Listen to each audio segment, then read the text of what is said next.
नीमच शहर की ऐसी कई पुलियां हैं जो जर्जर होकर हादसों को न्योता दे रही है, लेकिन जिम्मेदार है कि किसी हादसे के इंतजार में ही यहाँ बैठे होकर इस ओर ध्यान नहीं दे रहे हैं। एक दिन पहले ही एकता कॉलोनी की पुलिया से एक ट्रक नीचे गिर गया।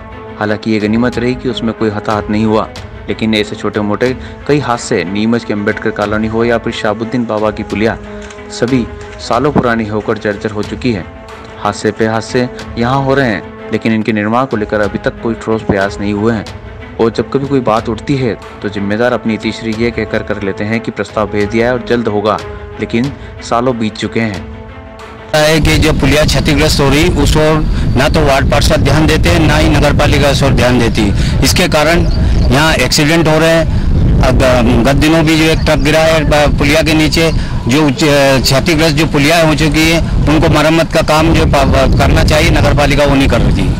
पार्षदों को कई बार अवगत कराया गया, लेकिन पार्षद भी इस संबंध में कोई ध्यान देना ही नहीं चाहते हैं। इस कारण पुलिया और कौन सी पुलिया है? जब वो एक अम्बेडकर कॉलोनी की पुलिया है, शंभू एमशाला के वहाँ जहाँ ट्रक गिरा है, ग्वालटोली की पुलिया है, मऊ रोड की पुलिया है, आप चलो ग्वालटोली के जो है ये कमल चौक से जो रास्ता जाता है वो पुलिया है, और ये ऐसी जहाँ भी पुलिया है वो सारी क्षतिग्रस्त हो रही है, जिस ओर ध्यान नहीं दिया जा रहा है, जिससे जनहानि। और जहाँ भी अगर कि इन्होंने पाइप लगाए हैं उन पाइपों को कोई निकाल के ले गए, जिनकी जो है मरम्मत नहीं की जा रही है। किस तरह का मौत का इंतजार कर रही है ये पुलिया? या आए दिन जो है हादसे का इंतजार कर रही है कि हादसा हो, उसके बाद नगर पालिका जागृत। एक अम्बेडकर कॉलोनी की है, एकता कॉलोनी की है और एक बस स्टैंड के पास की है। इनमें 4-5 पुलियाँ ऐसी है जो काफ़ी समय से बोल रहे हैं, ना कोई सुनता है, ना प्रशासन ध्यान देता है।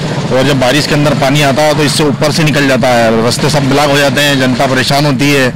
ना तो घेरीकरण हो पा रहा है, ना कोई पुलिया बन पा रही है। इनमें बहुत परेशानी की दिक्कत देखनी पड़ रही है। काफ़ी बारिश के अंदर तो बहुत ज़्यादा ही परेशानी करनी पड़ती है, रास्ते बदल के जाना पड़ता है। और रास्ते भी कुछ एक ही है जो वो भी मऊ रोड होता हुआ सीधा बर्फ फैक्ट्री तक जाता है, और उसके अलावा और कोई रास्ते नहीं है। ना तो इधर शंभू व्यायामशाला के पास में छोटी रपट है, तो अभी ट्रक गया, आज की बात ही है, अभी ट्रक गिर गया था उसके अंदर ही।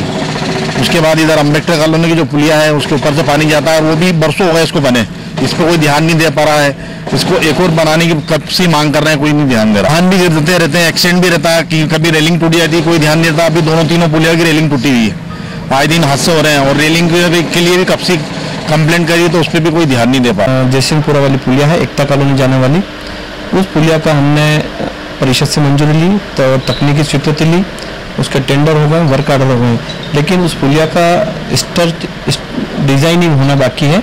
वो डिजाइनिंग का काम उज्जैन से होता है, उज्जैन में जो बैठते हैं वो करते हैं। तो जो संबंधित ठेकेदार हैं उसके द्वारा जो नई डिजाइन ड्राइंग इंजीनियर कॉलेज से बनाई है वो वहाँ पर प्रस्तुत की गई है, उसकी अनुमति अभी तक हमें प्राप्त नहीं है। जैसे अनुमति प्राप्त होगी इसी तरह से हमने ईदगाह की जो है पुलिया वो बनाने का काम भी हम कर रहे हैं।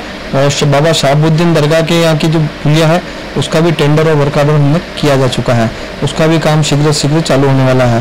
जो मऊ रोड की पुलिया है वो मध्य प्रदेश सरकार के मुख्यमंत्री शिवराज सिंह चौहान द्वारा सेतु निगम द्वारा बनाई गई है, वो भी हमारी कार्यकाल में बनी है। इसी तरह से जो स्पेंटा पेट्रोल पंप की तरफ जाते हैं वो पुलिया भी निर्माण कार्य प्रारंभ होने वाला है और शीघ्र वो भी बन जाएगी।